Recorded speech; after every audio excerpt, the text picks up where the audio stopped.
This podcast is sponsored by Quartz IP. For more than 20 years, the PracticeLink IP operations platform has helped some of the largest IP practices in the U.S. simplify and scale high-volume IP operations. PracticeLink is designed by IP teams for IP teams, bringing smart automation to mail intake, calendar management, and client communication while making sure service to your clients still feels personal. Learn how Quartz IP drives excellence in IP operations at quartzip.com.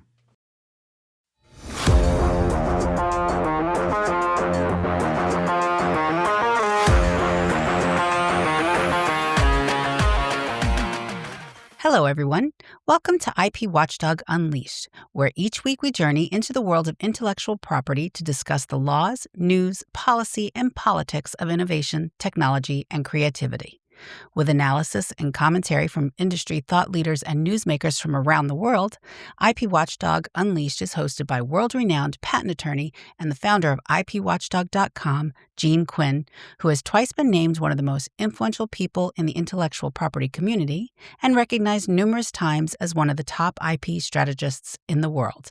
Take it away, Gene. Thanks, Renee, and welcome everyone to this week's edition of IPWatchdog Unleashed. This week, I'm joined by Fran Cruz again. And Fran is Senior Vice President for IP Solutions at Juristat. You've met her before if you're a fan of the show. She's been on a number of times. We're going to have her on periodically throughout this year and hopefully longer than this year to get her perspective. Fran talks to a whole bunch of law firm people and in-house folks as a part of her day job with Juristat and just has some really great conversations and comes up with some really great ideas on what it is we can talk about. So I'm always happy to have you join us. Thanks for being here, Fran.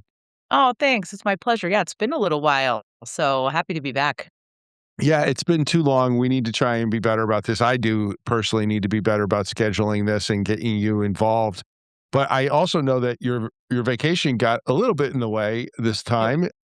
Where did you go? It was absolutely my fault. I went to Greece for almost 10 days. It was an unheard of, and I don't know if my mother-in-law is listening, but many thanks to her for watching my children. Yeah, it's unusual when we can get that kind of time, but going to Greece is a good excuse, I suppose, for anything that otherwise would be pending on your schedule. So was that a bucket list trip? Do you go there often? You know, this is the second time I've been there, and I'm convinced that it's where I need to retire. So I'll start working on that financial plan after this podcast. Yeah, no, good for you. I'm glad that you're back. You look like you got your batteries recharged and you're ready to go. Absolutely, and it's going to be a busy May, as it always is. Lots of travel, and I think we're going to have a lot of interesting conversations coming out of some of the events I'm going to be attending over the next few weeks. So I'm excited to report back. So we have a lot that we want to cover here today. And not surprisingly, when I asked you if you wanted to be on the podcast again, you said yes, and you had a wonderful idea of what it is that we could talk about. Do you want to share that with the listeners? Yes. So one of the things I've been working on quite a lot lately is we work with a lot of both patent firms and in-house teams. But in this case, I'm going to talk a little bit about my experience with patent firms because many of them come to Juristat to work on business development pitches and to really enhance their business development efforts. And with AI, this is getting a lot more exciting because what we've been doing lately is taking Juristat data and we plug it into AI tools like Claude, ChatGPT, Copilot. So you get Juristat data inside of these, what are sort of generic LLMs. And now all of a sudden they're patent specific. And what they can do is, for a firm, identify who are good assignee targets they can grow. They could be current clients, they could be brand new assignees.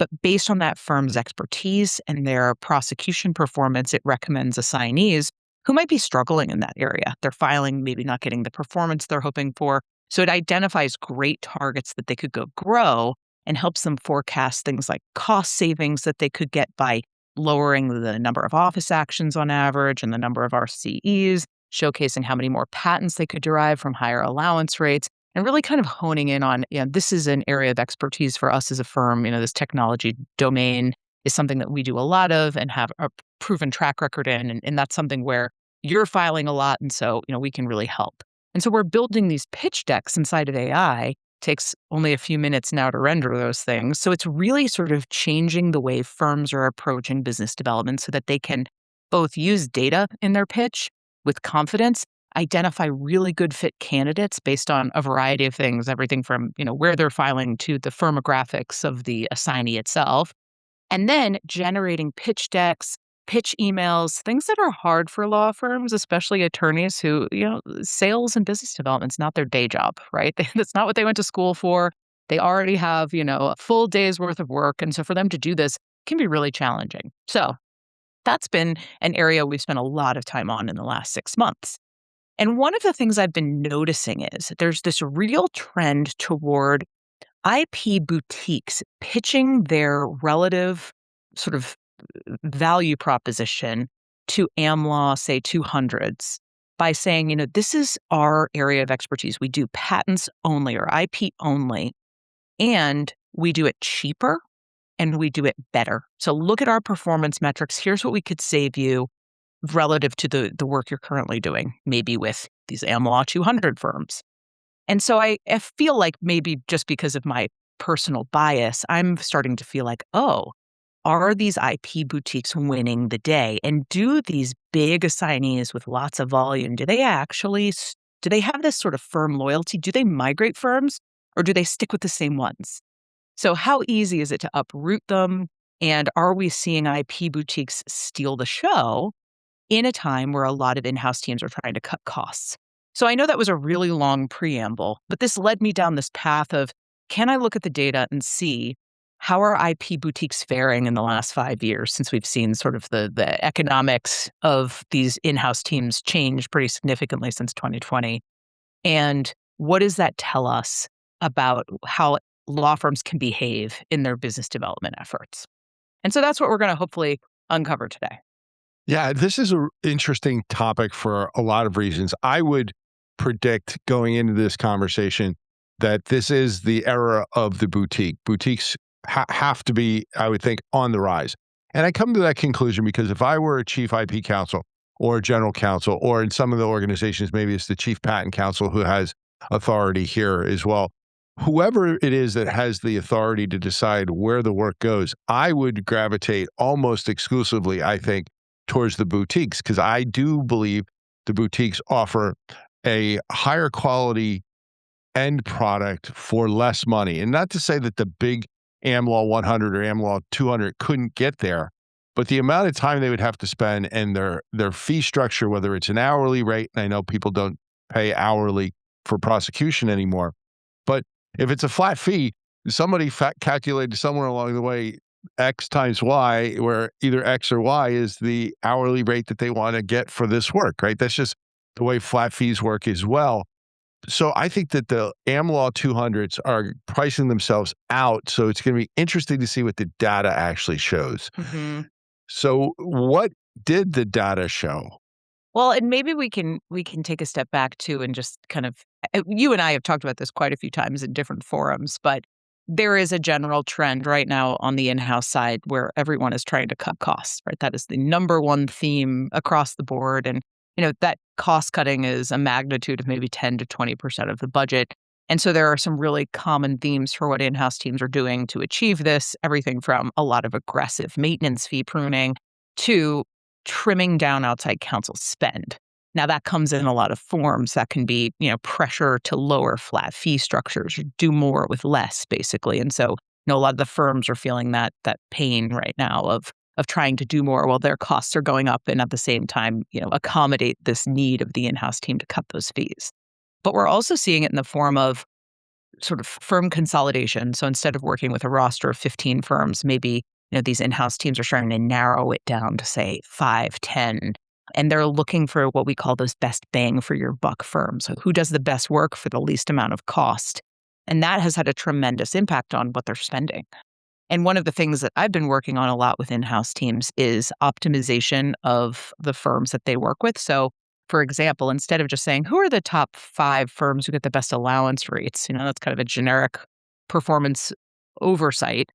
They might say, in CPC class G06F, where we do a lot of filing, who is the best at that and who does it at the lowest cost? Who gets the fewest RCEs, the fewest office actions on average, and the highest allowance rate? And then let's model out, based on our flat fee structure, how much we could save by migrating volumes of apps from these lower bang for your buck firms to these higher bang for your buck firms in this one technology domain. So it's sort of like they're playing application Tetris a little bit. So that's just an overarching trend I've experienced personally. And again, I kind of wanted to vet, is that happening across the board, or is that, my own recency bias? Well, it has to be happening. And if it's not happening, it's going to be happening. So if you in the audience haven't felt this yet, you're going to feel it. You have to. What corporations are willing to pay is less and less, and they're looking for that bang for your buck, as you put it, Fran. But they're also looking for quality. I mean, well, let me take a step back. Not everybody's looking for quality. I think everybody should be looking for quality. Some people are just looking to get it cheaper. And on some level, you're going to get what you pay for. If you want cheap, you can get cheap. I could do, what's the old saying? I could do it. I could have quality, speed, or cost. And you can have any two of those. You can't get all three. So that's driving all of this. And I do think it has to be a part. Now, the question that comes to mind here is, as you say, who's doing that at the right level in the space that matters to me? Because there are areas at the patent office still, maybe historically, it's always been this way, at least as long as I'm familiar with, 80 to 90% of applications in certain areas get allowed. Hmm. So just looking at the top level, which firms has the highest allowance rate, is not going to tell you as a client very much about who has the highest allowance rate and what matters to you. It might, and what I've seen is actually the in-house teams looking at really specific metrics. So when you're a big filer, you have a lot of opportunity to lose due to minor inefficiency, right? So if you're filing thousands of patents each year, then a small change in something like average office actions can lead to millions in wasted spend, quote unquote. And so they're looking for a lot of the sort of efficiency metrics in addition to allowance rate, and they can maybe sacrifice a little on allowance rate if it means that they're going to cut the patent expenditure, significantly. However, we're seeing some folks come in and say, I'm a computer software company and I'm really concerned with my firm's ability to overcome 101 rejection. So I want to look at all of my firms and see what their 101 rejection overcome win rate is. And, and basically optimize based on some of those things, and could we be doing more interviews in order to overcome those because it's a really subjective rejection type, et cetera. So there are a lot of nuances even in what people are using to measure performance. And I think when you also have a really large patent portfolio, it's harder to get those qualitative metrics across the board. Now, I think if you have a smaller portfolio and you're working with 3 firms, you can say, I just really enjoy working with so-and-so, and they have a really high quality. When I review their output, it's really great.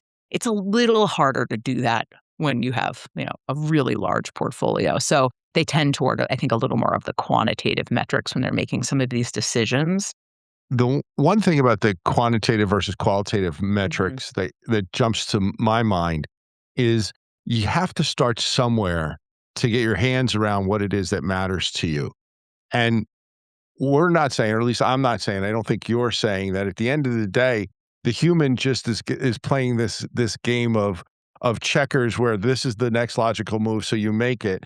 Because sometimes the next logical move is not on paper the one that you want to make because of quality or other considerations. Or yes, it was ideal to have 2 or fewer office actions per case, but and for a biotech company, for example, they may be queuing up a whole lot of rejections with a number of office actions because this is a blockade for them. If they can't get this, nothing else matters to the company. So you always have to layer on the human element to look and make sure that it makes sense. But with the data and the AI capabilities that overlay all this great data, it gives you a picture that up until now has simply not been available. Exactly. And I think to your point, all of this data has to come alongside, the human introspection. And, I think these in-house teams, they know their business well. And so by layering on data, it gives them much more insight about how to optimize, where to optimize, and look at such a variety of data, across the board. It's not just about allowance rate anymore, certainly. The other thing I think that is going hand in hand with this is the rise of the role of legal operations. So at these corporations now, there's this new sort of emerging role. I don't know if it's new, but in the last 5 years, it's really blossomed. This concept of a dedicated team that exists solely to improve the operations of legal. And often it can report up through IP, but often it reports up through legal ops, which is just a shared resource across all of legal. And their role is to often manage the outside counsel and vendor relationships, often technology onboarding, and looking at costs and seeing where they can cut those costs. And so there's this whole organization now that's dedicated to this. And so I think it's made a lot of these in-house teams more sophisticated when it comes to thinking about, which firms to work with and how to consolidate and things like that. Yeah, well, the last thought that I'll say before we dive into what the numbers actually show us here is that when you're looking at firms, I don't think what we're going to suggest here is that if you're an in-house team, you put all your eggs in one basket, but you want to very purposefully pick which baskets and who gets what and how much they get, because we all understand you need to have redundancy. Particularly the bigger the company, the more redundancy you need. But I do think the days are going where you just had work going out to any number of firms and you would have like a long arm's length roster of firms that do work for you. I don't think that's the future. And I also talk to a lot of really large companies that are the product of maybe a lot of M&A. And so realistically, they have pockets of different firm usage that are just based on sort of historical relationships. And so they're in a period where they're saying, okay, let's sort of refine the firms we're working with across the board now that we're one entity. So there are a lot of complexities around who's working with what. But to your point, I don't think people were quite as refined about, I'm going to send this type of work over here and this over here. It was a little bit more of a, dealing of the deck. Yeah, it was almost like next firm up, and that's not what we're seeing anymore. At least I'm not seeing. So before we dive in, let's start with what companies did you look at? So the data that we're going to talk about comes from where? I actually looked at two data sets and sort of combined them for this. The first is I looked at the top 50 patent filing assignees. So I looked at really large volume filers, and I chose to do that in part because they have a lot of the volume of work. So if we're thinking about where volume is shifting, we want to look at the people who are doing the bulk of the patent filing in the U.S. And then I also looked at just trends of distribution across the USPTO. So instead of looking at an assignee by assignee change, I looked at, who's getting more patent volume, prosecution volume, and who's getting less just across the board. And so kind of combining those, I also compared the last 3 years, and that last 3 years yet ends in 2024 because of the publish window, to the 3 years prior to that. So we took kind of 2 3-year chunks and compared them. So this is pretty recent data. I'm not looking at 10 years ago. And so we compared, we define IP boutique as they're really IP exclusive or IP dominant firms. And then we looked at the AmLaw generalist that was basically the full service AmLaw 200 firms. And we compared where the volume was being sent by these top 50 assignees and how volume was growing or declining across the PTO at those types of firms, if that makes sense. Yeah. So let me ask you for the conclusion first, and then how did you get there? So you said at the outset, the question really was, are companies loyal to certain firms or are they willing to move work around? What do you think the data shows? And then we'll unpack it. I would say that the dominant pattern is actually more towards stability. Most companies cluster near zero change in the sense that large assignees typically stick with what is working. It's not to say they don't introduce new firms ever, but it's more that there is a lot less upheaval of bringing on new firms and exiting old firms than you might think. What we did see was that both trends toward assigning more volume to IP boutiques and toward AmLaw are happening simultaneously. Let me explain. So 22 of those 50 companies, the boutique share was growing. So that's about 57% of these companies migrated more volume toward boutiques. And 16 of the 50 migrated more volume toward AmLaw. So it's happening. There's actually a bigger trend, which is less toward shifting from one to the other and more toward consolidating. So instead of necessarily introducing tons of new firms, what's often happening is they're looking at their roster of existing firms and then saying, let's migrate more of the volume to my top 3 best performers. And so, again, it's not to say that people will not move volume. It does happen. But across the board in this analysis, the more overwhelming trend was not we're migrating away from AmLaw toward boutiques. It's that we're migrating our volume toward the best people in our existing roster. So that's going to be both music to some ears, and it's going to be a sad swan song for others, because if you don't have one of those big clients yet, this data may suggest that it's going to get harder for you to get them. But then if you do get them and you break through, and maybe now you need to put in more effort to convince them to give you a chance and have better pitches, which we could talk about all that stuff. But once you're in, now it's show me the money. The old Jerry Maguire, maybe not show me the money, show me the allowance rate, show me that I'm not spending as much with you, show me that you're more efficient, or show me that you're better in a highly difficult area that matters to me. And actually, one of the sort of high-level takeaways was boutique growth is strongest at companies who are already boutique dominant, and AmLaw growth is strongest at companies that were already AmLaw heavy. So it's sort of like they kind of know what they know, but they're still optimizing. And there's still a lot of movement. It's just often happening more within the existing roster. So if the audience could have seen my eyes, I just rolled my eyes, because I'm not sure I gave that enough thought leading into this conversation when I was looking over what you sent over to me, because these are all Fortune 500 level companies you looked at, right? So some of them are AmLaw 100, AmLaw 200 dominant already, and some are boutique dominant. So that in and of itself is a little bit shocking to me. I would think that for a Fortune 500 level company, there would be more of a unanimity. Are we using boutiques, or are we using AmLaw 100 and AmLaw 200? And there seems to be a split just even there on that very basic question. Yes. Yeah. I think that's a fair statement. I think those who tend to work with boutiques have an overwhelming number of boutiques.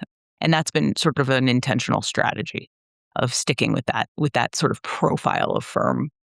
So this is interesting, because I think whenever you're talking about hard numbers and data and what are we seeing, if the conversation is good and meaningful and is going to go deeper, you're going to wind up with more questions than you have answers.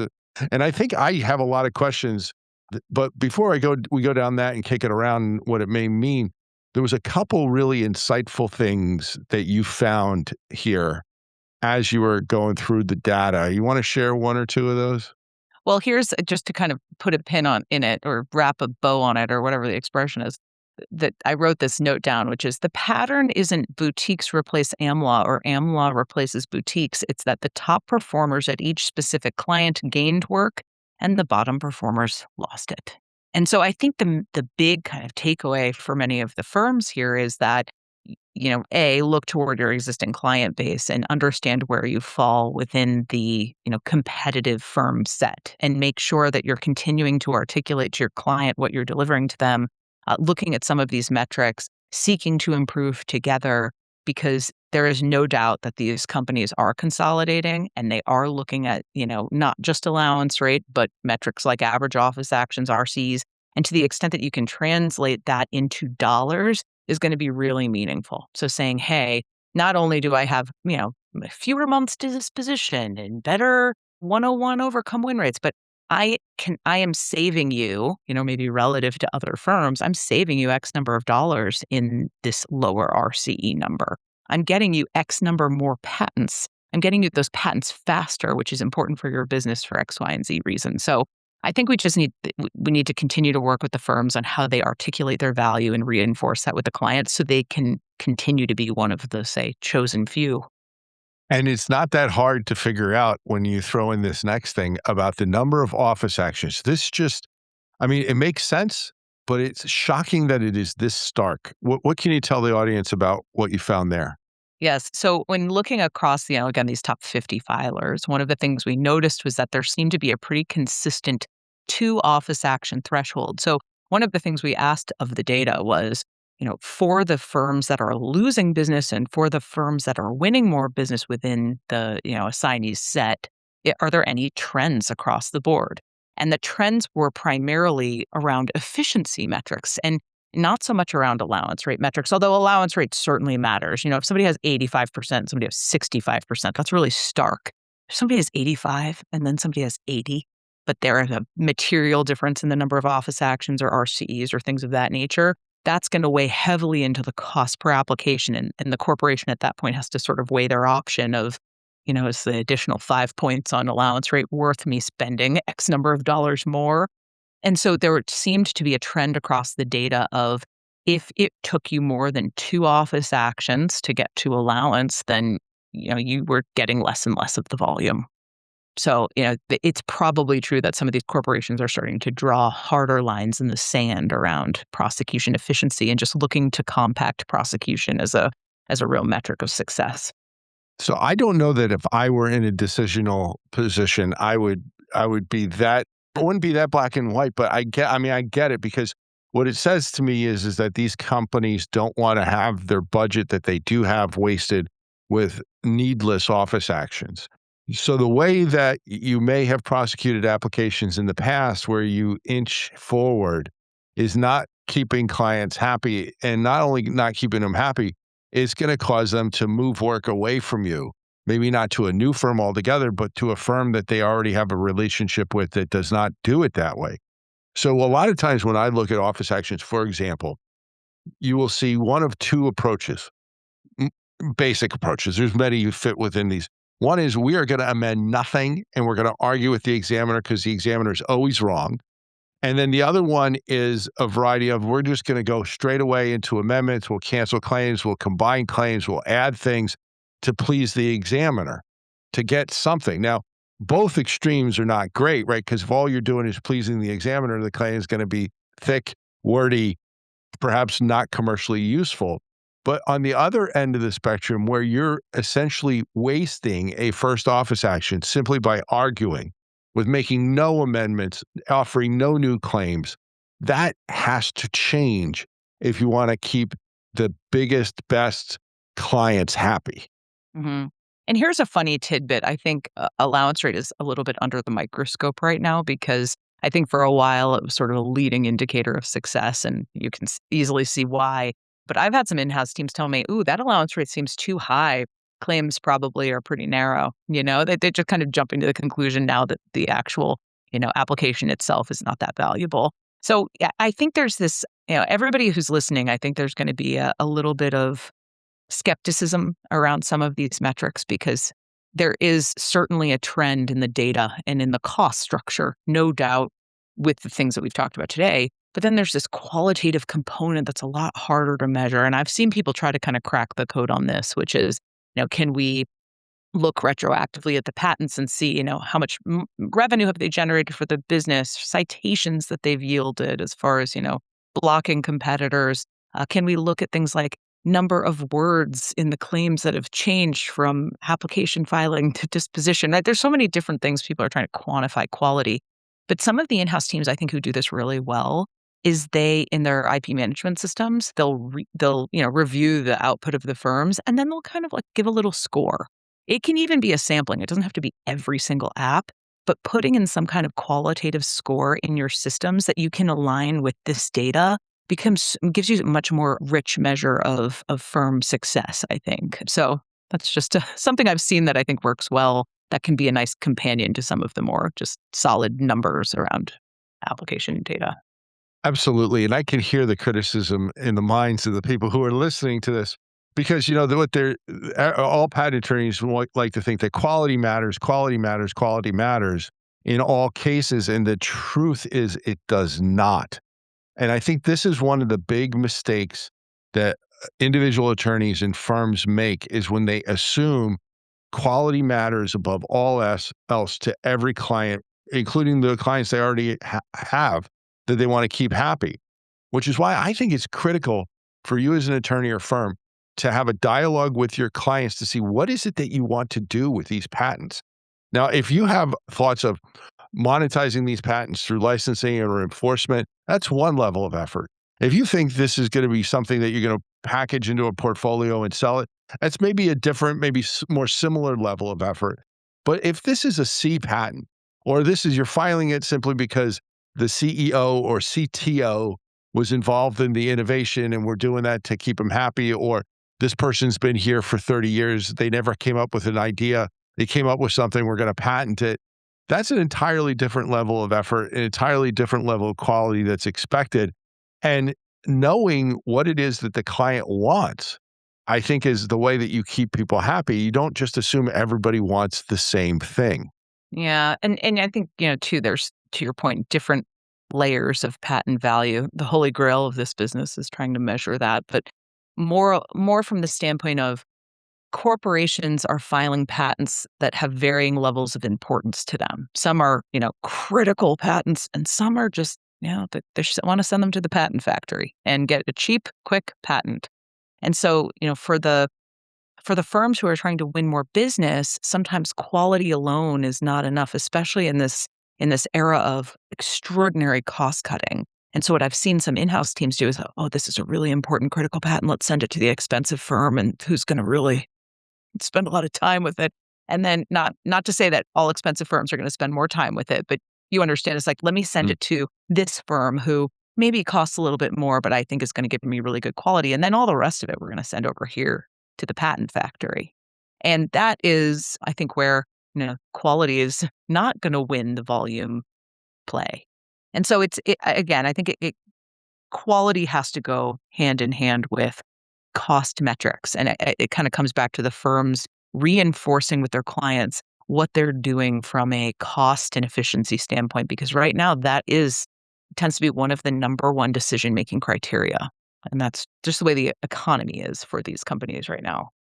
Just the way it is. So you may not like it. I may not like it. Fran, you may not like it. But attorneys out there, patent attorneys, law firms, if you're not willing to accept the reality that when you go over 2, on the average, office actions per application, alarm bells are going to go off. Questions are going to be asked internally. Whether they ever ask you on the outside is another question. So, but you need to understand and be prepared and know that and adjust accordingly. And I think that means working prosecution a lot more differently than it has been historically. I have some in-house teams who are using Juristat to create IP policies or guidelines for their outside counsel firms to say, okay, we're going to look at all of the outliers. Who's gone beyond 3 office actions? Which applications are in front of examiners with really low allowance rates that we're probably just putting good money after bad here? Which of these applications maybe should we appeal because the really high appeal win rates with this particular examiner? And so looking at some of those data points to determine what to do next so that they get more compact prosecution, they stop wasting money. But that's an area just that firms should be aware of, is if your in-house team is looking at this, and they start to see, oh, alarm bells are going off because, we're on our 5th, 6th office action here, like this is an uh-oh situation. That's going to be a quick path to, not winning more business. And so again, like if everybody's looking at the same data, in-house teams also tend to have, strong feelings about these guidelines. So I know in-house teams who are like, no RCs, not doing it. And that seems like a pretty hard line in the sand. I hope the firms are aware of it, but it really changes your strategy around prosecution. You're probably going to be a lot more interview heavy.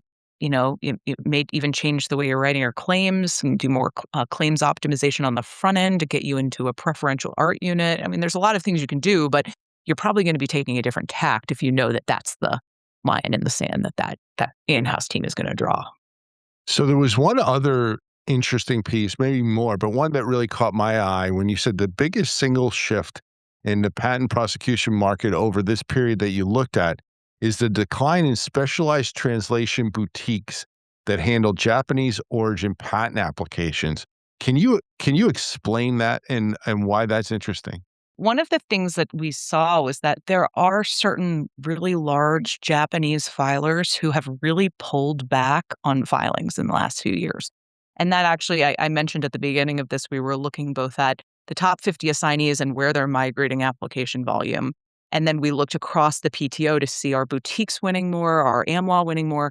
And we saw some strange trends there And it wasn't actually because, the boutique was losing to AmLaw. It was that there was kind of this dropout of particular companies filing applications. So the firms who had been handling those applications previously didn't have them anymore. And so we looked, for example, at, companies like Toshiba, Mitsubishi, Fujitsu, and they're, filing just a lot fewer patents in the US. And so, those bigger trends have sort of downstream implications for the law firms as well. Now, why exactly this is happening, I do believe that there's some currency and budgetary challenges, so the conversion rate makes it harder. I think we've seen some filing, especially in big in-house teams who are all trying to cut costs. We've seen things like, just fewer filings and a quality over quantity game where people are trying to be a little more judicious about their filings. That doesn't necessarily mean that boutiques are getting less or more business. It just means that some of the firms that were handling the companies, these Japanese companies, their volume, they lost that just because there are way fewer filings there. Now, that's not true across the board for every Japanese company. Japanese companies are still, some of the top filers in the US, but there were some very notable dips there that, weighed into this analysis somehow, and it was a kind of an interesting data point. That would be interesting to dive more into that to find out why that is. And because if there's some Japanese filers that have really kept up with their previous historical filing rates, and then there's some Mhm. that have not, it, it suggests something deeper within those companies, maybe a philosophical shift. Maybe it's the canary in the coal mine, though. Maybe there is a certain view of the US patent system that maybe it's not Mhm. as important as it once was in order to get at least the number of patents we were getting. So I think there needs to be more on that. They need to be very carefully watched to see because these are historically very large filers. Yes, exactly, and there were a few that were just sort of stood out, like, since, for example, Toshiba peaked in 2014 and has since been coming down pretty steadily and has sort of plateaued out in the last 3 years or so. So still filing quite a few patents, but, going from volumes of 4,000 in a year to, 1,500 in a year, those are pretty dramatic declines.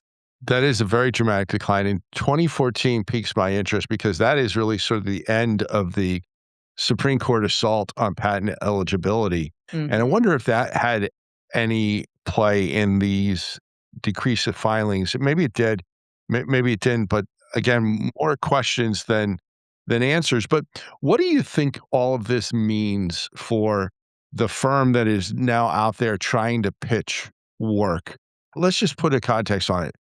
What do you think all of this means for the firm who is trying to get their foot in the door and one of Mm. these largest filers? They have not previously done work for them. What's the right approach? What is suggested based on what you see? Yeah, I think first off, I still think there's value in pitching with a story that's really robust. I don't think a lot of firms are necessarily going out to assignees and saying, hey, I analyzed your entire portfolio. I identified area X, Y, and Z that you could cut costs. And here are some ways that we would do that together. And I think if they can really master that cost cutting strategy, I think they still have an opportunity to win some business. And I think it just takes a bit of a different tact. And it really has to be personalized to that end client.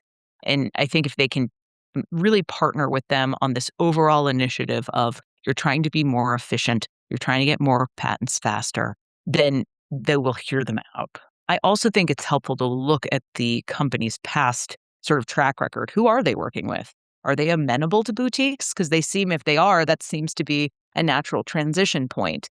Have they been consolidating? Have they just gone through a rapid consolidation effort? Because if they have, they're probably not shopping for new firms right now. If they've worked exclusively with Amazon, they have a lot of really entrenched firms, and they haven't seen any evidence of them opening their doors to firms that look like them, then that might not be as strong of a target. So it really just depends, I think, a little bit on what the firm's pitch and value proposition is and looking a little bit at the company's past and seeing how can we help. I think if they haven't gone through a drastic consolidation effort recently, they're probably in a position where they could consider new firms. versus if they've just gone through a massive exercise, then I think they're probably not going to be super open-minded there. That's fair, I would say.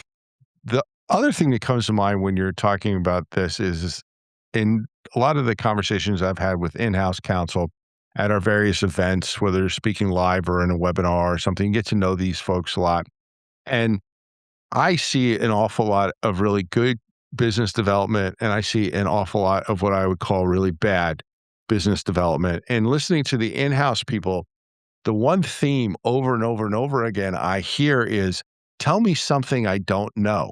Tell me something about my portfolio that you've identified that I may not know. And that's going to strike a lot of attorneys as odd. It's like, well, it's their portfolio. They don't. No, they don't. And these in-house teams are so small often.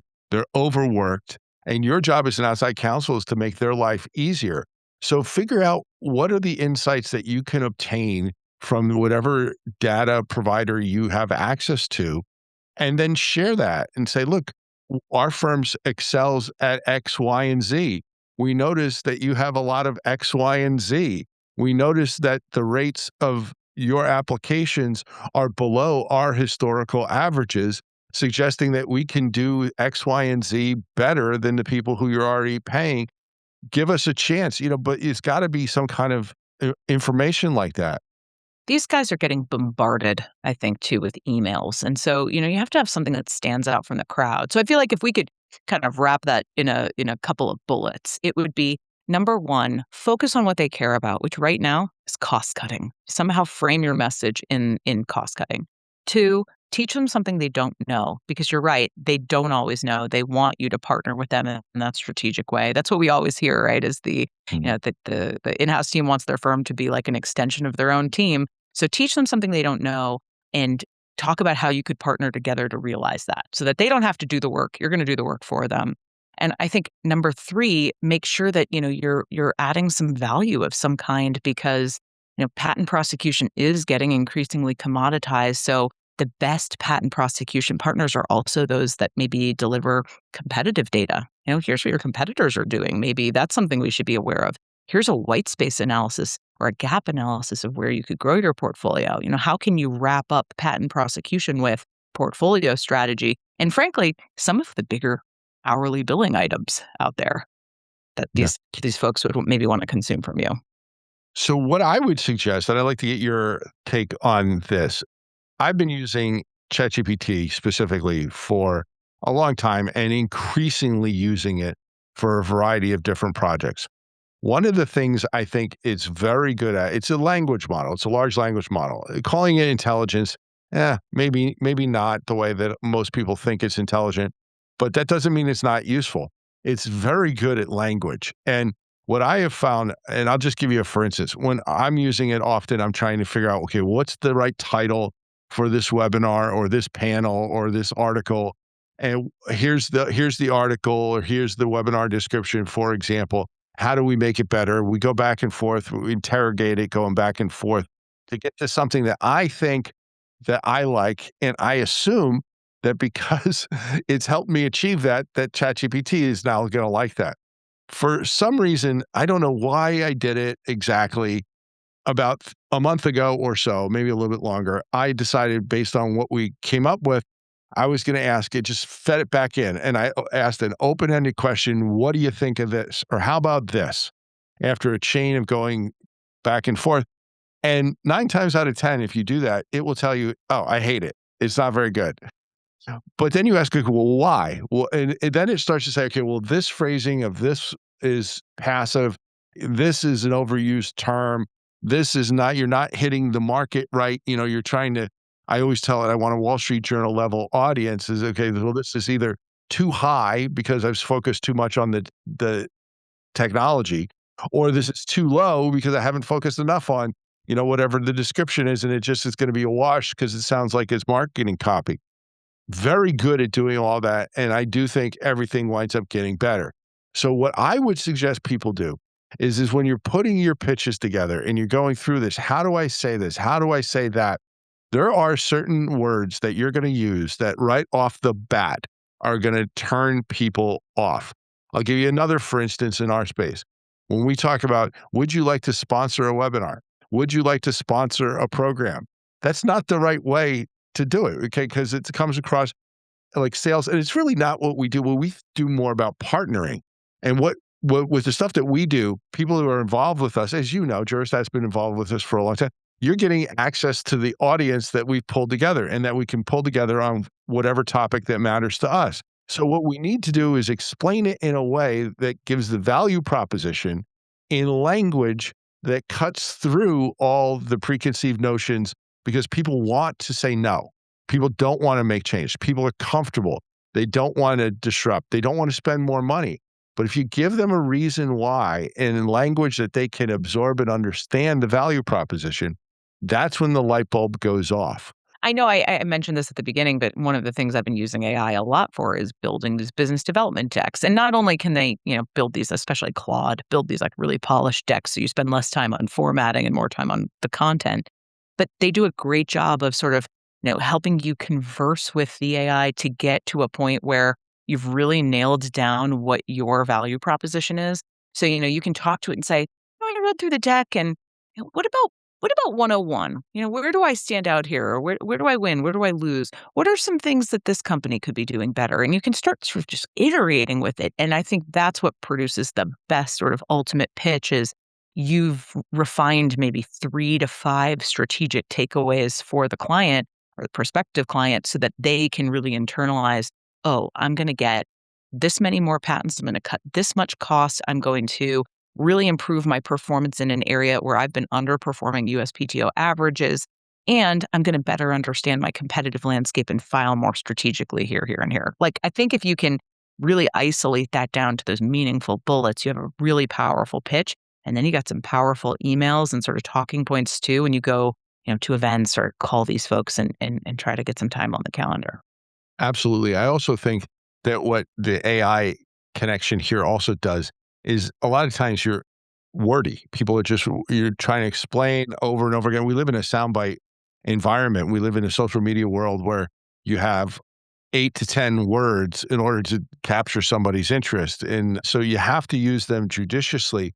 And what I've also found with AI is very good at saying, I need to cut this down. This is too long. This is an email or message, even with somebody I'm currently doing business with, that's going to look at this and say, oh, I just don't have time to deal with that right now, which we all have that experience. I know I do. If I open up an email and it's like takes up my whole screen, it's like, oh, okay, let me mark that as unread. I will come back to that when I've got time. And then that's how things get pushed down and pushed down, pushed down, pushed down. So you have to streamline these things. And AI, I think, is also very good about cutting out unnecessary words without changing the meaning. So knowing what these top 50 filers are looking for, knowing the downward pressure on fees, knowing the aversion to having unbounded, endless prosecution, now you got to figure out, how do I explain my value proposition in a way that it very quickly, almost an elevator pitch, comes through. Mm-hmm. Yep.